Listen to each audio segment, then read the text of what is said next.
Assalamualaikum warahmatullahi wabarakatuh. Alhamdulillahil qail qul huwallahu ahad Allahus samad lam yalid walam yulad walam yakul lahu kufuwan ahad. Para pemirsa yang saya banggakan, pada pertemuan kali ini saya mensyitir ayat Al-Qur'an surat Al-Ikhlas. Qul huwallahu ahad Allahus samad lam yalid walam yulad walam yakul lahu kufuwan ahad. Menarik, kenapa ayat ini disebut surat Al-Ikhlas? Di sana tidak ada kalimat yang menyebutkan keikhlasan sama sekali.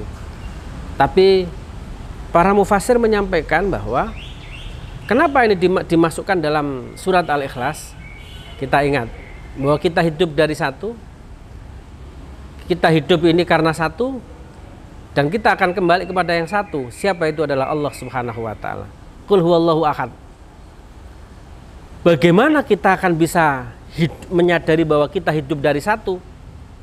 Kita tahu bahwa yang merawat alam semesta ini, yang membuat dan menciptakan kita adalah Tuhan yang satu, ya. Dan kita hidup di sini adalah dari yang satu, karena satu. Dan kita akan kembali kepada yang satu. Tidak mungkin itu akan bisa terpancar di saat hati kita, ya, konsep kehidupan kita masih memandang bahwa ada ilah selain Allah Subhanahu wa Ta'ala, ada Tuhan selain Allah Subhanahu wa Ta'ala. Di saat kita sudah memandang bahwa Allah Subhanahu wa Ta'ala, kita dari yang satu, karena satu kita hidup dan kembali kepada yang satu, maka pikiran kita mestinya terpotret bahwa hidup dan kehidupan kita ini adalah pemberian dari Allah Subhanahu wa Ta'ala. Saudara kita juga ketika dia mendapatkan kenikmatan juga diberikan oleh Allah Subhanahu wa Ta'ala. Artinya apa? Bahwa seluruh konsep hidup dan kehidupan, enak tidak enak, ya, sengsara tidak sengsara, suka dan tidak suka, seluruh alam semesta yang namanya makhluk itu dari satu. Siapa? Allah. Karena satu, karena siapa? Karena Allah. Dan akan kembali kepada yang satu. Siapa? Allah Subhanahu wa Ta'ala. Di saat pemahaman kita, paradigma dan pikiran kita sudah terpotret semacam ini, maka ketika kita melihat saudara kita mendapatkan kenikmatan, kita bersyukur. Tidak pernah kita akan iri hati. Di saat saudara kita mendapatkan derajat yang tinggi, kita dukung karena kita punya pemahaman bahwa itu pemberian Allah Subhanahu wa Ta'ala. Dan di saat kita telah dikuranginya kenikmatan, kita tidak pesimis karena itu adalah pemberian Allah Subhanahu wa Ta'ala. Sekali lagi saya analogkan dalam kehidupan kita. Kita punya anak. Kita punya anak. Orang tua adalah insya Allah paham tentang karakter anak, tentang apa yang dikehendaki oleh anak, tentang ciri-ciri anak.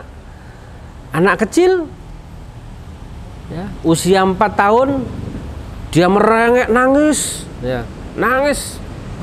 Minta apa? Seandainya dia minta mainan korek api atau pisau tajam, orang tua yang baik, orang tua yang sayang anak, mesti orang tua ini membiarkan anaknya merengek, menangis. Kenapa?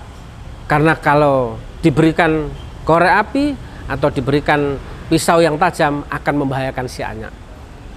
Tapi ada kakak si adik kecil tadi, usianya sudah 12 tahun. Dia mainan pisau, mainan korek, dibiarkan. Kenapa? Karena dia ngerti bahayanya tentang pisau yang tajam, tentang bahayanya korek api. Bagi anak kecil mungkin punya pikiran gini, orang tua atau papa, mama, bapak, ibu, ayah, ibu, ini tidak adil ini. Kenapa sih kakak itu dibiarkan main-main sementara saya nangis kok di ini? Ya, sebagai orang yang beriman kepada Allah Subhanahu wa Ta'ala, analog ini kita semua ketika mendapatkan kesusahan dan melihat orang mendapatkan nikmatan, kita harus punya pikiran itu. Allah, saya tamsilkan, saya analogkan seperti orang tua tadi. Allah ngerti ketika kenikmatan itu diberikan kepada si anak tadi, Allah lebih baik kita merengek, nangis karena Allah tahu bisa jadi yang diminta oleh anak, oleh kita semua akan membahayakan kita semua. Maka kita harus positive thinking. Dan kita tidak boleh iri kepada orang yang mendapatkan kenikmatan. Karena dengan kenikmatan itu, insya Allah, Allah juga paham Allah ngerti karena Allah Allamul Ghuyub. Dari sikap ini insya Allah mudah-mudahan akan mendorong kita, hati kita menjadi bersih, tidak gampang iri, tidak gampang hasud. Kenapa?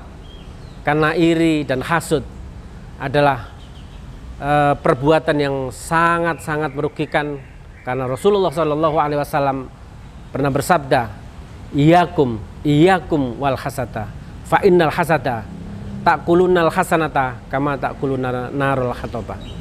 Jadi yang namanya hasud itu adalah ibarat api yang memakan kayu bakar.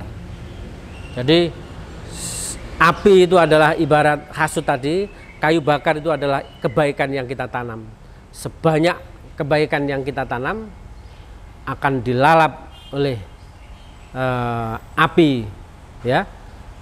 Inilah mudah-mudahan dalam pencerahan ini mampu menjernihkan hati kita, dan kita saling berwasiat watawasau bil haqqi watawasau bis sabr. Makasih. Assalamualaikum warahmatullahi wabarakatuh.